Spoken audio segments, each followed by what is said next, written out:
এই উপরে এসে এখানে কোনো সিঁড়ি নেই। উড়িষ্যার সবথেকে বড় টেম্পল রক্তের পাহাড় থেকে ভেসে এই নদী দিয়ে মিলিত হয়েছিল, মিশে গেছে। আমাদের সামনে এখন বসে আছে বনের রাজা। হায়না দেখে মনে হচ্ছে কুকুর ঘুমাচ্ছে। পুরী বেড়াতে যাচ্ছ, কোনো অসুবিধা নেই, চলে আসো, সম্পূর্ণ ইনফরমেশন থাকছে আমার এই ভিডিওতে। একদিনে ওটিডিসি বাসে 535 টাকার বিনিময়ে কি কি সাইট সিন করাবে সেই তথ্য আমার এই ভিডিওতে থাকছে। উড়িষ্যার মোট 10টি দর্শনীয় স্থান 12 ঘন্টায় ঘুরে নেওয়া যাবে।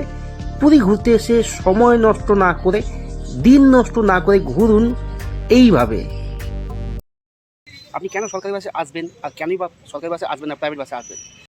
হাই বন্ধুরা, তোমরা সবাই কেমন আছো? আশা করি তোমরা সবাই ভালো আছো। একটা ব্র্যান্ড নিউ ভিডিওতে তোমাদের সকলকে পুরীর পান্থনিবাস থেকে স্বাগত। আর আজকে আমি চলে এসেছি পুরীর পান্থনিবাস। পুরীর ওটিডিসির সরকারি বাস, ট্যুরিজম ডিপার্টমেন্টের যে বাস আছে সেই বাসে করে আজকে আমরা পুরীর সাইট সিন ঘুরবো। এখানে বেশ কটা সাইট সিন দেখায়, সেটা আমরা দেখবো। আর আজকে সকাল থেকে চলছে অসংখ্য বৃষ্টি, প্রচন্ড বৃষ্টি। আর আজকে আমাদের এই বাসের যাত্রার সময় হচ্ছে সকাল 6:30 থেকে সন্ধ্যে 6:30। টিকিট মূল্য 535 টাকা। এসি বাস, বাসটা ভালো, কিন্তু বাসের ভেতরে জল। তো দেখতে পাচ্ছ এই হচ্ছে আমাদের আজকের বাস। তো বন্ধুরা চলো, আমরা হোটেল চেক আউট করে চলে এসেছি। আমরা ডাইরেক্ট এখান থেকে ঘুরে রিটার্ন স্টেশন যাব, স্টেশন থেকে বাড়ি। তো চলো বন্ধুরা, দেখতে থাকো আজকে এই সম্পূর্ণ ভিডিওটি। আর কোনো নতুন বন্ধু হলে তারা চ্যানেলটা সাবস্ক্রাইব করে সঙ্গে থাকবে, আর সবাই ভালোবাসা দেবে। তো চলো, লেটস গো। ওটিডিসি বাসের সিট বুক করতে গেলে www.otdc.in.puri অনলাইনে ক্লিক করতে হবে। তো বন্ধুরা, এটা হচ্ছে ওটিডিসি বাসের সিটিং অ্যারেঞ্জমেন্ট। এদিকে দুটো, এদিকে দুটো, 2x2, ঠিক আছে। আর এই বাসটা এসি বাস। বাসটা সম্পূর্ণ পরিষ্কার আছে, কিন্তু বাসে এখান থেকে জল পড়ছে, ঠিক আছে। এবার অনলাইনে টিকিট হচ্ছে 535 টাকা, ঠিক আছে। সকাল 6:30 বাসটা এই পান্থনিবাসে আসে, আর ঘুরে আবার রিটার্ন এই 6:30 সময় আসার টাইম আছে। তো চলো। আর আমাদের সিট হচ্ছে এই দুটো আছে আর এই দুটো আছে। আর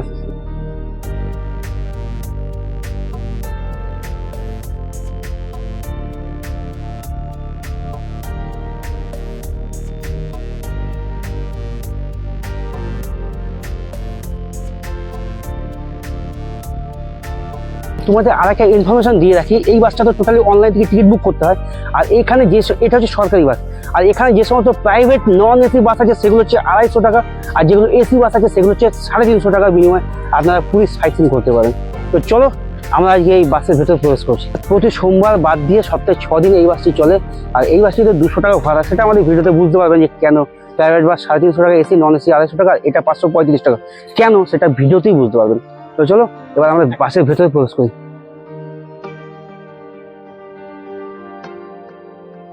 বাসে প্রবেশ করি জয় জগন্নাথের নাম নিয়ে।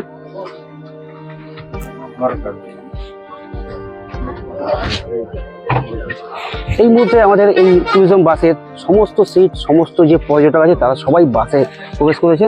আর বাসটা এখন এখান থেকে ছাড়বে, তার সময় হয়ে গেছে। তো চলো, আমরা এখন আমাদের যে সিট পজিশন আছে সেখানে আমরা এখন সিটে গিয়ে বসি। আর বন্ধুরা দেখতে পাচ্ছি প্রত্যেকটা সিটের মাথায় মাথায় এসি রয়েছে, রয়েছে স্পিকার, গান শোনার জন্য লাইট। এই এসি, স্পিকার, এই লাইটের ব্যবস্থা রয়েছে, ঠিক আছে। তো বন্ধুরা ফাইনালি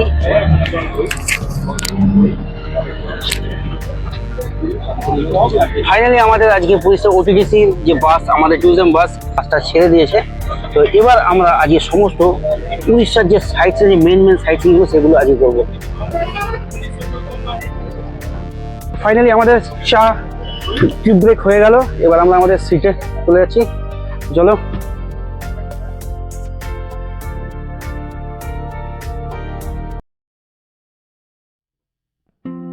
ওটিডিসি বাসে 200 টাকা ভাড়া বেশি দেওয়ার উদ্দেশ্য এই একটাই, আমাদের বড় বাস থেকে নামিয়ে এই ছোট ট্রাভেলারে করে আমাদের পাঠিয়ে দিল বিশ্ব শান্তি স্তূপা টেম্পল, যেটি উড়িষ্যা থেকে 55 কিলোমিটার দূরে।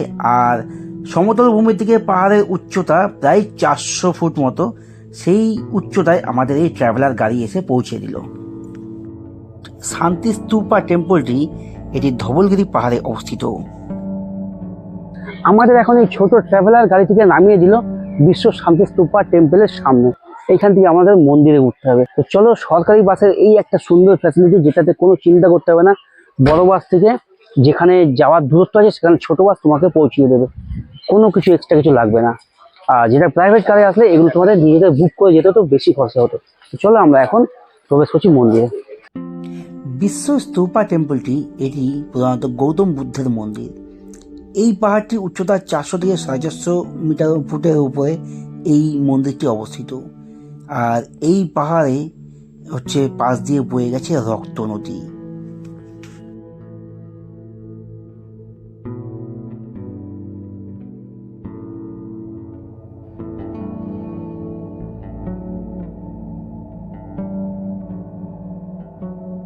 এই সেই নদী, যে নদী রক্ত নদীর নাম হয়েছিল, সেই নদী কলিঙ্গের যুদ্ধের সময় সম্রাট অশোক যখন কলিঙ্গ এই যে মন্দিরটা বর্তমানে আছে এইটাই তখন নাম ছিল কলিঙ্গ। আর বিহার মানে মগধের মধ্যে যে যুদ্ধ হয়েছিল সেই যুদ্ধের সেই রক্ত নদী, যে এখানে প্রচুর সৈন্য মারা হয়েছিল, হত্যা করা হয়েছিল, তার যে রক্ত এই পাহাড় থেকে ভেসে এই নদী দিয়ে মিলিত হয়েছিল, মিশে গেছিল, তারপর থেকে এটার নাম হয়েছে রক্ত নদী। দেখতেই পাচ্ছ।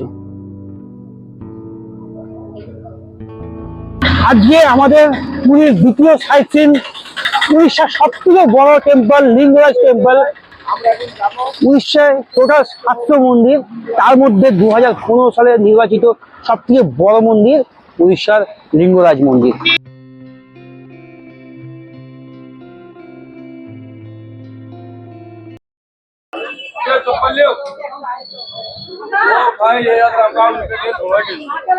তো বন্ধুরা দেখতে পাচ্ছ এই মন্দিরের মেন যে মুখ্য দুয়ার আছে, মুখ্য দুয়ারটি দেখেই মনে হচ্ছে এটা কত প্রাচীন হতে পারে। এটা আনুমানিক 800 থেকে 1000 বছর পুরনো। অসাধারণ। এই মন্দিরে প্রবেশ করতে গেলে এখানে জুতো, ছাতা, চপ্পল, ফোন কিছু নিয়ে প্রবেশ করা যাবে না। তাই আমি ভেতরে যাচ্ছি না, বাইরে থেকেই এই মন্দিরে যতটুকু পারি ফুটেজ নিয়ে নিচ্ছি। লিঙ্গরাজ টেম্পলের প্রাঙ্গণে আসলেই একটা আলাদাই অনুভূতি। এই মন্দিরের সামনে রয়েছে অসংখ্য ভান্ডারার দোকান, যেখান থেকে আপনারা ভোগ প্রসাদ নিয়ে আপনারা এই লিঙ্গরাজ মন্দিরে পুজো দিতে পারেন। দেখতে পাচ্ছেন আমার পেছনে অসংখ্য দোকান রয়েছে, এদিকেও দোকান রয়েছে, ঠিক আছে। এখান থেকে আপনারা ভোগ নিয়ে বাবার কাছে পুজো দিতে পারেন। তো বন্ধুরা আমরা তো লিঙ্গরাজ টেম্পলে প্রবেশ করতে পারলাম না, তো এইখানে একটা বহু প্রাচীন, শতাব্দী প্রাচীন টেম্পল আছে, সেই টেম্পলে প্রবেশ করলাম। দেখতেই পাচ্ছ লিঙ্গরাজ টেম্পলেরই অংশ। লিঙ্গরাজ মন্দিরের পাশের এই মন্দিরে প্রবেশ করলেই এর যে টেরাকোটার অসাধারণ কাজ, বহু প্রাচীন এই টেরাকোটার কাজ, এগুলো দেখেই বোঝা যায় যে আনুমানিক 800 থেকে 1000 বছর পুরনো এই মন্দিরগুলো বয়স।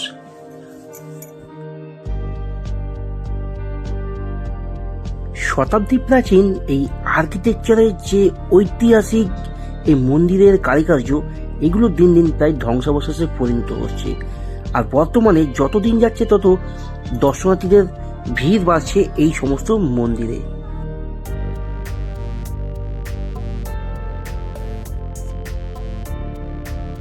তোমাদের জন্য বৃষ্টিতে ভিজতে ভিজতে উড়িষ্যার সাইট সিন করছি, আর সেটার জন্য তোমাদের করতে হবে কিচ্ছু না, চ্যানেলটা সাবস্ক্রাইব করে সঙ্গে থাকতে হবে, আর ভিডিও স্কিপ করবে না, সম্পূর্ণ তথ্য থাকছে এই ভিডিওতে।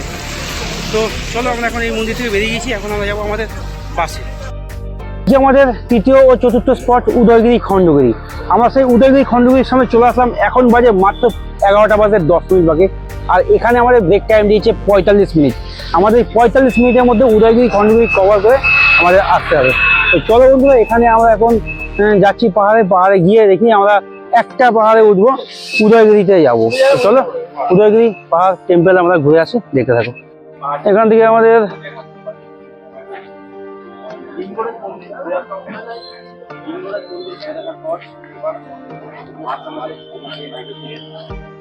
তো বন্ধুরা আমরা এই উদয়গিরি খণ্ডগিরিতে যে প্রবেশ করছি, এখানে কিছু কিছু স্পটে টিকিট না কেটে প্রবেশ করা যাবে না। আর এই উদয়গিরি খণ্ডগিরিতে 25 টাকা টিকিট, দুটোতে টোটালে 25 টাকা। আর এখানে আমরা যে গাড়ি করে আসলাম, এখানে টোটালি 4-5টা মোট 8টা স্পট ঘোরাবে, তার মধ্যে 4টে জায়গায় টিকিট লাগে। টোটাল টিকিট হচ্ছে 145 টাকা। আর এখানে হ্যান্ডিক্যাপদের জন্য টিকিট ফ্রি।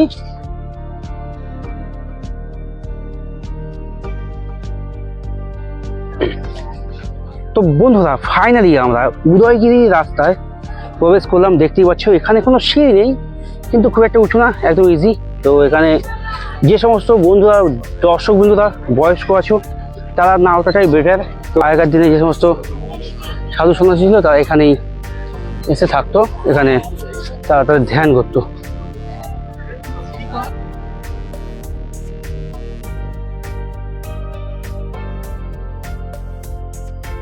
এই উপরে এসে এখানে কোনো সিঁড়ি নেই, এখানে এই পাথরে আস্তে আস্তে স্টেপ বাই স্টেপ উঠতে হবে।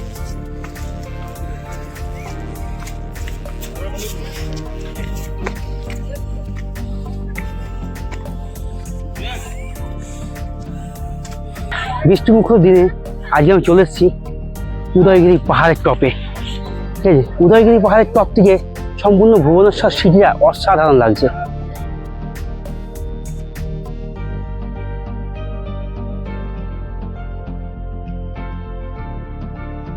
বন্ধুরা আমরা উদয়গিরি থেকে খণ্ডগিরি পাহাড় দেখতে পাচ্ছি, খণ্ডগিরি পাহাড়ের জৈন মন্দিরও দেখতে পাচ্ছি। যেহেতু মন্দির দর্শন হয়ে গেছে আর যাওয়ার কোনো প্রয়োজন নেই। বন্ধুরা আমার সঙ্গে একটা কেলেঙ্কারি ঘটে গিয়েছে। কেলেঙ্কারিটা হচ্ছে, আমি যে বাসে এসেছিলাম সেই বাসের টাইম দিয়েছিল 45 মিনিট, আর আমাদের 45 মিনিট টাইম দিয়েছিল, মানে আমাদের বাসটা ছিল 9:55, আর তাহলে 45 মিনিট টাইম দিলে হয় 10:40, কিন্তু 10:35 বাসটা ছেড়ে দিয়েছে। ঠিক আছে, আর আমি ঢুকেছিলাম ল্যাটিনে, আমার 2-3 মিনিট লেট হয়ে গেল। যে উড়িষ্যা ট্যুরিজমের যে আরেকটা বাস আছে সেটা প্রায় মানে ওটা হচ্ছে এমনি অনলাইনে বুকিংয়ের না, এমনি অফলাইনে বুকিংয়ের বাস। সেই বাসে এখন বলে দিয়েছে এখন এই বাসে আমাকে যেতে হবে। তাই তো বন্ধুরা ফাইনালি আমাদের এই অফলাইনের ওটিটিসি বাস ছেড়ে দিয়েছে এই উদয়গিরি খণ্ডগিরি থেকে। তোমাদের সঙ্গে এবার সোজা চলে যাচ্ছি নন্দনকাননে। নন্দনকাননে আমাদের যে অনলাইনে যে বাসটা আছে, আমাদের যে বন্ধুরা নন্দনকাননে গিয়ে সবার সঙ্গে দেখা হচ্ছে। আর এখন তো চলো নন্দনকাননে গিয়ে তোমাদের সঙ্গে আবার দেখা হচ্ছে। আমি এটা মোটেও কল্পনা করিনি বা আশা করিনি, কারণ যে সমস্ত ভ্রমণ পিপাসু বাঙালি উড়িষ্যা ঘুরতে যাবে, উড়িষ্যা সরকারের কিছু দায়বদ্ধতা থাকে। যে কোনো ট্যুরিস্টেরই প্রবলেম হতে পারে, বাথরুম লাগতে পারে, টয়লেটে যেতে পারে বা ল্যাট্রিনে যেতে পারে, কিন্তু তার জন্য তার নিজস্ব রিজার্ভ করা বাসটি দাঁড়াবে না, এটা হতে পারে না। এর জন্য আমি উড়িষ্যা সরকারকে ধিক্কার জানাচ্ছি। এই বিষয়ে সরকারকে ভাবা উচিত। একটা প্যাসেঞ্জারের সমস্যা হতেই পারে, তার জন্য দাঁড়াতে হবে। আমি বাসের টিকিট কেটে উঠেছি, 12 ঘন্টার দায়িত্ব আমার দায়িত্ব সরকারের বা ওই বাস কর্তৃপক্ষের, কিন্তু বাসটা না দাঁড়িয়ে আমাকে ছেড়ে চলে গেল। পরবর্তীতে যে অফলাইনের বাস আছে সেটাতে আমি বলতে গেলাম, বলছে এই বাসে যাওয়া যাবে না, তুমি এখান থেকে গাড়ি ভাড়া করে চলে যাও নন্দনকানন। আমি একজনকে জিজ্ঞাসা করলাম, বলছে এখান থেকে 2500 টাকা, 2500 টাকা গাড়ি ভাড়া নন্দনকানন। তারপরে অনেক রিকোয়েস্ট করার পরে আমাকে এই বাস নন্দনকানন, অফলাইনের বাস নন্দনকাননে আমাকে ছেড়ে দিল। কিন্তু কেন এরকম হবে? অবশেষে আমি আমার নন্দনকাননের সামনে চলে এসেছি। এই ঝামেলার পর নন্দনকাননের সামনে এসে এখন একটু ভালো লাগছে, আমার বাদবাকি বন্ধুদের সঙ্গ হবো। দেখতে পাচ্ছি হচ্ছে নন্দনকানন। তো চলো এবার ভেতরে প্রবেশ করি।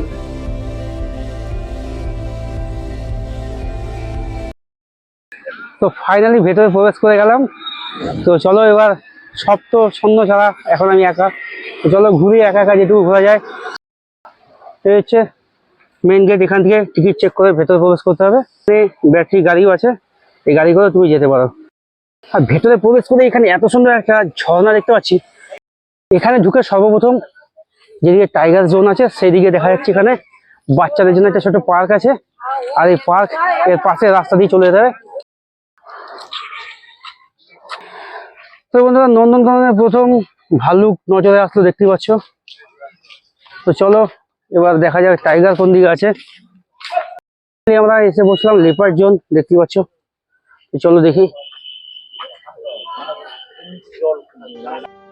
বাসের বদমাইশির জন্য আমাকে এখন তাড়াতাড়ি করতে হবে, কারণ হাতে আমার 10 মিনিট থেকে 15 মিনিট বাকি আছে। তো বন্ধু দেখতে পাচ্ছ একদম হাতে কাছে লেপার্ড, দেখো।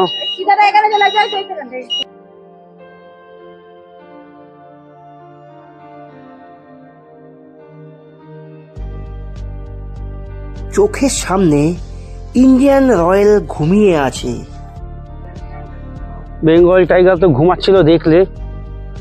তো আমি এইটুকুই ব্যাক করে চলে আসবো। দেখা হয়ে গেছে বনের রাজার সঙ্গে। হ্যাঁ বন্ধুরা, ঠিক বনের রাজা কে? আমিনা সিংহ। দেখতে পাচ্ছ বন্ধুরা, তোমাদের সামনে এখন বসে আছে বনের রাজা সিংহ।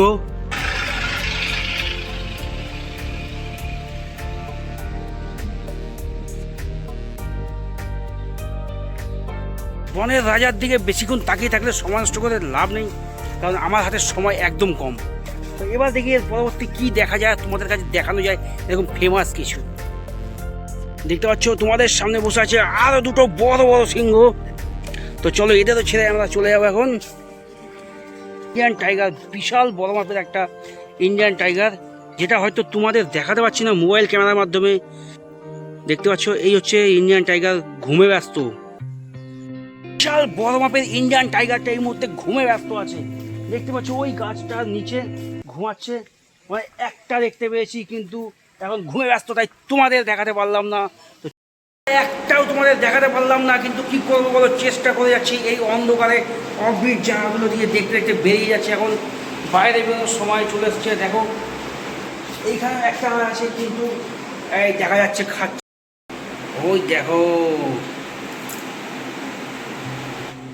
এদের যদি বাইরে রাখা হয় এরা বাঁচবে না, তাই এদের এই ভেতরে বন্দি করে রাখা হয়েছে। তো চলো এবার এখান দিয়ে আমি আস্তে আস্তে গুটি গুটি পায়ে বাইরে চলে যাব। বন্ধুরা দিনে দুপুরে এখানে অসংখ্য শিয়ালের দেখা পাওয়া গিয়েছে। করতে করতে দিন এখন বলছে 12:50। তা তোমাদের সঙ্গে অনেক গল্প তো হলো, কিন্তু আমার এই জীবনের আজকে যে ভয়ঙ্কর পরিস্থিতির মুখে আমি পড়েছিলাম, বাস আমার মিস করেছি। আবার দ্বিতীয় একটা বাস অ্যারেঞ্জ হয়েছে, সেই বাসে করে আমি চলে এসেছিলাম নন্দনকানন জিওলজিক্যাল পার্ক, চিড়িয়াখানা। হ্যাঁ বন্ধুরা, উড়িষ্যার এই চিড়িয়াখানা ঘুরে দেখতে গেলে সময় লাগবে 1 ঘন্টা, কিচ্ছু হবে না। 1 ঘন্টা 2 ঘন্টায় কিচ্ছু হবে না।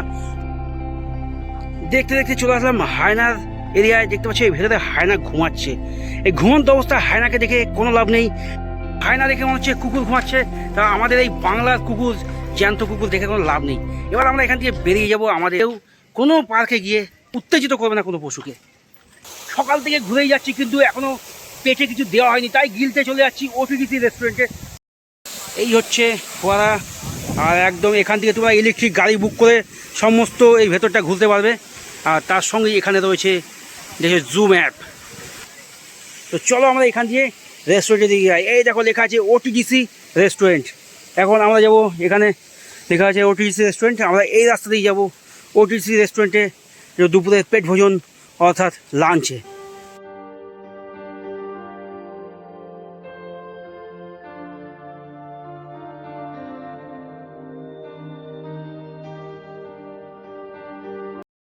ঘুরতে ঘুরতে এখন ঘড়ির কাটা বলছে 1:10। আর এই জঙ্গল সাফারি এখানে এসে নন্দনকাননে এসে আমাদের বেড়ে গেছে খিদা, তাই এখন দুপুরে ভোজন লাঞ্চে চলে এসেছি। আর ওটিডিসি নিজস্ব রেস্টুরেন্টে আমরা খেতে এসে চলে এসেছি। তাই এখানে খাবারের থালি সিস্টেম, এখানে হচ্ছে ভেজ থালি 140, এগ থালি 160, ফিশ থালি 180, আর হচ্ছে চিংড়ির যে থালি হয় সেটা হচ্ছে 220 টাকা। ঠিক আছে, সে যাই হোক, এবার আমরা খেয়ে খাওয়াটা টেস্ট করবো যে কেমন লাগছে। তো আমরা বুক করেছি এগ থালি। এখানে দিয়েছে ভাত, ভাতটা মোটা চালের ভাত। আমরা যেমন আগের দিন খেয়েছিলাম সেই চালটা ছিল ভালো, সরু চাল, এটা মোটা চালের ভাত। এখানে দিয়েছে ডাল, এখানে একটু চাটনি, এখানে আলু ভাজা, এখানে দিয়েছে এটাও ডাল। এটা কি বলে গো? এটা ডাল, এটা ডাল, আর এটা হচ্ছে মিষ্টি দই, আর এটা হচ্ছে ডিম। আর পাঁপড় দিয়েছিল, পাঁপড়টা আমার পড়ে গিয়েছে। হ্যাঁ, এটা পায়েস ক্ষীর, পাঁপড়টা পড়ে গেছে নিচে। হ্যাঁ, তো এবার এখানে আছে ক্ষীর আছে, ডিম আছে, ডাল আছে, আলু ভাজা আছে, চাটনি আছে, আছে ভাত। তো চলো এবার আমরা খেয়ে টেস্ট করি কেমন হয়েছে। থালি, আমাদের এই থালিটি হচ্ছে 140 টাকা, 2টো ডিম দিয়ে, ডবল ডিমের। চলো খাওয়াটা স্টার্ট করছি। আর বাঙালি মানে হাতে খাওয়া, এটা চামচ ফামচ আমার চলে না, আমরা গ্রামের বাঙালি। তো বন্ধুরা ডালটা ভালো না, আর ডিমের ঝোলটাও ভালো না। এবার আলু ভাজাটা ভালো লেগেছে, ঠিক আছে, চাটনিটাও ভালো আছে, কারণ এটা নিজস্ব বানানো। এবার আমি এটা কি বলছে দেখি, পায়েস ক্ষীরটা না, ক্ষীরটাও ভালো না। খাওয়া দাওয়া দেখো, সরকারি রেস্টুরেন্টে এত দামি মূল্যে এত বাজে খাওয়ার দাওয়ার, এটা আমি ভাবতে পারিনি। কিন্তু আমি বলবো তোমরা কেউ এই সরকারি রেস্টুরেন্টে খেও না। আমাদের শেষ পাতে হয় মিষ্টি দই নয় আইসক্রিম লাগে, তো মিষ্টি দই তো কিছু পাইনি, তাই আইসক্রিমটা নিয়ে নিলাম বাটার সঙ্গে 60 টাকা। বন্ধুরা, এই ওটিডিসি খাওয়ার যে কোয়ালিটি গুণগত মানে বলতে গেলে 100%-এর মধ্যে আমি 10% দেবো। কোনো কিছু ভালো না খাওয়ারের কোয়ালিটি, না রাইস ভালো, না ওই পটেটো ফিঙ্গার না কী করেছে আলু ভাজা সেটা ভালো শক্ত হয়ে গেছে, না ডাল ভালো, না মাছ ভালো, না কিছু ভালো, না ডিম ভালো। সামান্য ডিমের ঝোল ভালো হয় না, এটা হতে পারে? তো আমি বলবো, সাজেস্ট করবো তোমরা এখানে খেও না, বাইরে খেও, এর থেকে কম রেঞ্জে ভালো খাবার পেয়ে যাবে। ওরা বলে দেবে যে তোমাদের ঘোরা হয়ে গেলে ওটিডিসির এই রেস্টুরেন্টে এখানে রেস্ট নিতে এসে বসে থাকতে, কিন্তু এখানে এসে বসার সঙ্গে সঙ্গে ওটিডিসি রেস্টুরেন্টে কাউন্টার থেকে যাবে, গিয়ে বলবে যে দাদা খাবারে কী অর্ডার দিচ্ছেন। সেখানে একটা মান সম্মানের ব্যাপার, না খেয়ে তুমি আসতেও পারবে না। তো এই নন্দনকানন প্রতি সোমবার বন্ধ থাকে, আর এই নন্দনকাননে প্রবেশ করতে গেলে 50 টাকা টিকিট মূল্য। এক থেকে 3 বছর ফ্রি, 3 থেকে 10 বছর হাফ মূল্য। আর এখানে সাফারিতে গেলে 240 টাকা লাগবে। আর এই নন্দনকানন ওপেনিংয়ের টাইম হচ্ছে 7:30 আর ক্লোজের টাইম হচ্ছে 5:30। এর মধ্যে তোমাদের সব কিছু দেখে কমপ্লিট করতে হবে। সম্পূর্ণটা দেখতে গেলে একদিন সময় লাগবেই লাগবে।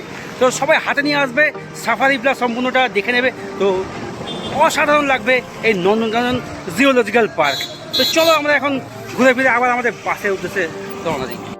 তো বন্ধুরা, ফাইনালি আমরা নন্দনকানন ছেড়ে 2 ঘন্টা ঘুমোতে এখন 4টের সময় এসে পৌঁছেছি কোনার্ক মন্দির অর্থাৎ সান টেম্পল। তো চলো এখন কোনার্ক মন্দিরে আমরা প্রবেশ করবো। ফাইনালি আমরা প্রবেশ করলাম সূর্য মন্দির, সান টেম্পল অর্থাৎ কোনার্ক মন্দিরে। দেখতে পাচ্ছ 800 বছর পুরনো এই মন্দির। আর এখানে রয়েছে টিকিট কাউন্টার। দেখতে পাচ্ছ এখানে আমাদের অনলাইনে টিকিট চেক করে আমাদের প্রবেশ করানো হচ্ছে।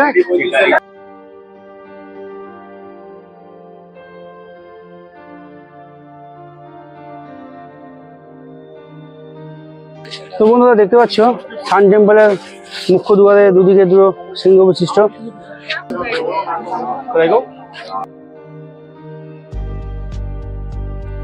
আমার দৃষ্টিকোণে বন্ধুদের দেখানো আজকের এই উপস্থাপনাটির মধ্যে সবথেকে ভালো লাগলো আমার লিঙ্গরাজ টেম্পল আর এখানে সান টেম্পল। এই সান টেম্পলে রয়েছে বহু ইতিহাস।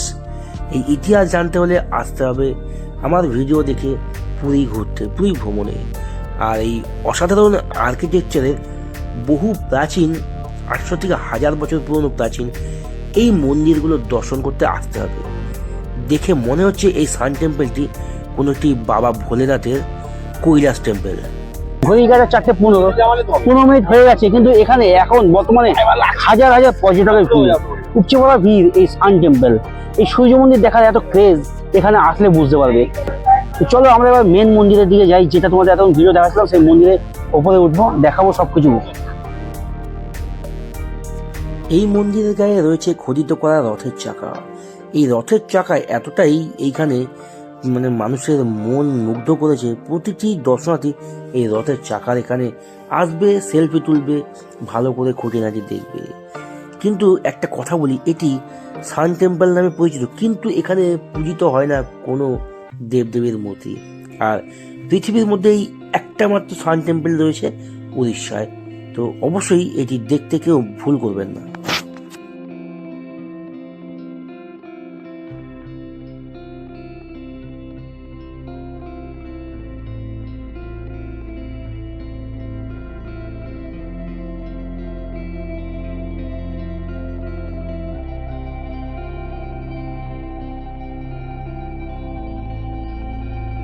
কোনার্ক মন্দির থেকে এখন আমরা বেরোচ্ছি। তো চলো, বেরিয়ে গেলাম। এবার আমরা যাবো আমাদের বাসে। चंद्रभागा क्यों रखा हुआ है? ये बेस का नाम चंद्रभागा इसलिए है, बहुत साल पहले कोणार्क सूर्य मंदिर के बगल में एक नदी था। তো বন্ধুরা, ফাইনালি আমরা কোনার্ক মন্দির থেকে বেরিয়ে এখন আমরা চলেছি চন্দ্রভাগা যে বিচ আছে এখানে। তো অসাধারণ এই সমুদ্রের ভয়ঙ্কর রূপ, এখানে পর্যটকের নামা নিষিদ্ধ। এত ঢেউ, আর এখানে খুব ডিপ, সেই কারণে এখানে নামা নিষিদ্ধ। ভয়ঙ্কর জলের এখানে তোর জলের যে ঢেউ, জলের সাউন্ড অসাধারণ লাগছে, ভয়ঙ্কর। এই চন্দ্রভাগা বিচের চন্দ্রভাগার যে ঢেউ, একটু দেখে আনন্দ উপভোগ করো।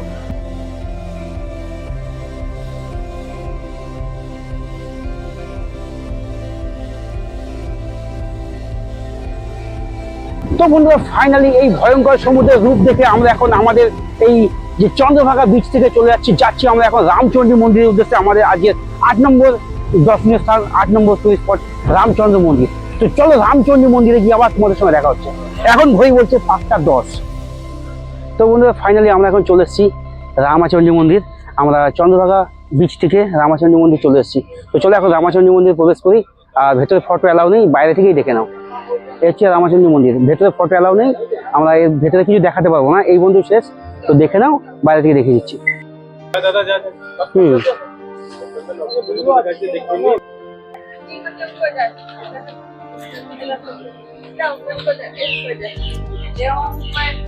দারুণ জিনিস আজকে ঘুরতে ঘুরতে যেটা আমাদের চোখে পড়লো, এই চন্দ্রভাগা নদীর, চন্দ্রভাগা বিচের আগে পরে যে রামচন্ডী মন্দিরের পেছনে রয়েছে নদী আর সমুদ্র দুটো একসঙ্গে পাশাপাশি।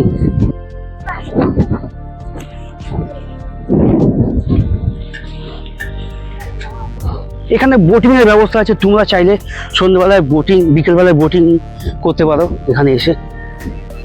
তো আমরা এখন আমাদের আজকের পুরীর সাইট সিনের last spot sand art museum. দেখতেই পাচ্ছ যে sand art museum. Sand art museum মানে হাতে তৈরি বালি দিয়ে কিছু মূর্তি, তো সেইগুলো আজকে দেখবো। আর এটা হচ্ছে আমাদের শেষ ডেস্টিনেশন। তো চলো একবার দেখে নাও স্যান্ড আর্ট মিউজিয়াম। চলো প্রবেশ করছি।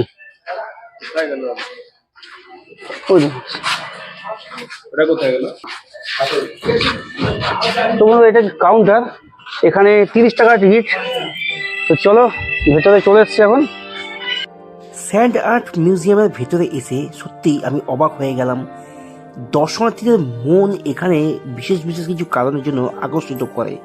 এখানে দেখতেই পাচ্ছ এগুলো হচ্ছে সব বালি দিয়ে, এঁটেল মাটি দিয়ে তৈরি করা হয়েছে।